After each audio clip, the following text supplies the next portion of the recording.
Numerical 5.7 जो है इसके अंदर जो डाटा दिया हुआ है उसको सॉल्व करने के लिए यहाँ पे लिखा हुआ है value of G is 4 metre पर square second at a distance of 10,000 kilometre from the centre of earth. यहाँ पर वैसे तो ये ग्रीन कलर का जो एरिया है ये रेडियस ऑफ अर्थ है और ऊपर जो हाइट है वो होती है, लेकिन अगर यहाँ से लेकर सेंटर ऑफ अर्थ का टोटल डिस्टेंस जो कि वैसे तो बनता है ये डिस्टेंस r प्लस h बनता है। ये डिस्टेंस अगर मैं ऐसे मेंशन करूं टोटल ये वाला यहाँ से, तो ये डिस्टेंस सेंटर से लेके तो सैटेलाइट तक जो बनता है ये एक तो बनता है ये डिस्टेंस r, इसको इस डिस्टेंस को r नॉट भी कह सकते हैं। और सेकंड इसमें मैं बता रहा था कि ये ऊपर से लेके ये नीचे तक सैटेलाइट से लेके सेंटर तक ये वाली लाइन और ये वाली लाइन इसका टोटल अगर डिस्टेंस देखा जाए इस डिस्टेंस को हम r प्लस एच भी कह लेते हैं अगर सेपरेटली दिए हों, और अगर इकट्ठा हो तो इसको r नॉट से भी रिप्रेजेंट कर। यहाँ पे उसने सैटेलाइट से लेके सेंटर ऑफ अर्थ तक का जो डिस्टेंस दिया that will be represented by r not and given as 10,000 kilometres.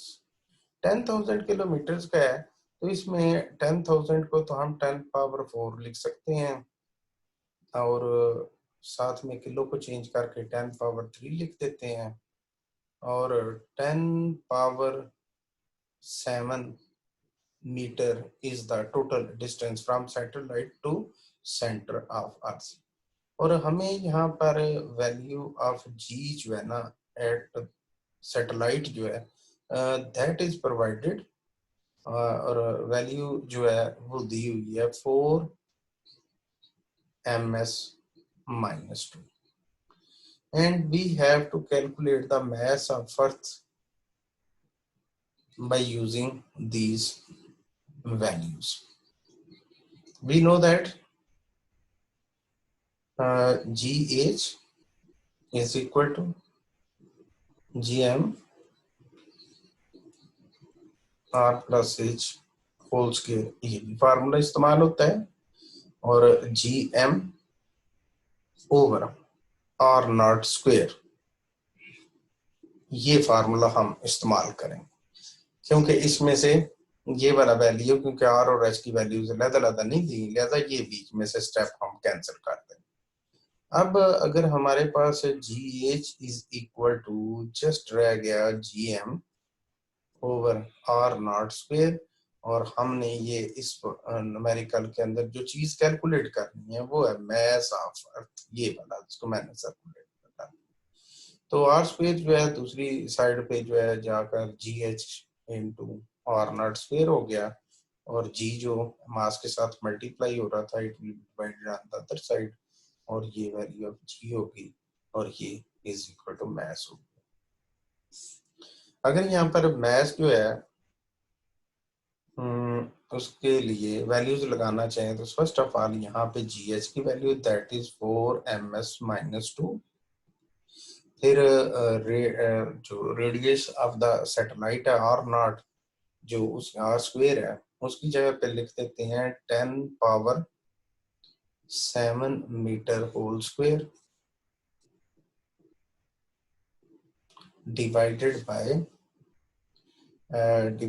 Value of g 6.673 multiplied by 10 power minus 11 newton metre square पर किलोग्राम स्क्वायर। यहाँ पर थोड़ी लिटिल बिट सिंप्लीफिकेशन अगर करने के लिए हम करना चाहें तो ये भी कर सकते हैं 4 ms माइनस 2 और 10 पावर जो 7 2s are 14 और metre square divided by 6.673 multiply by 10 power minus 11। यहाँ पे न्यूटन को भी तोड़ देते हैं that will be equal to kilogram into ms-2, न्यूटन को भी तोड़ दिया, आगे मीटर स्क्वायर भी है और पर किलोग्राम। इसमें यूनिट्स भी कैंसिल हो जाएंगी। और अगर इसका आंसर लाना हो तो इसके अंदर मैं थोड़ा सा इसके वैल्यू चेंज करके यहाँ पर कैलकुलेटर की मदद से यहाँ पर ब्रैकेट ओपन करें और यहाँ पर ब्रैकेट क्लोज करें, फिर डिवाइड का साइन दें, उसके बाद कैलकुलेटर पे फिर ब्रैकेट ओपन और यहाँ पर ब्रैकेट क्लोज कर दें। तो आपका जो आंसर आएगा that will B 5.99 into 10 power 24 kilograms.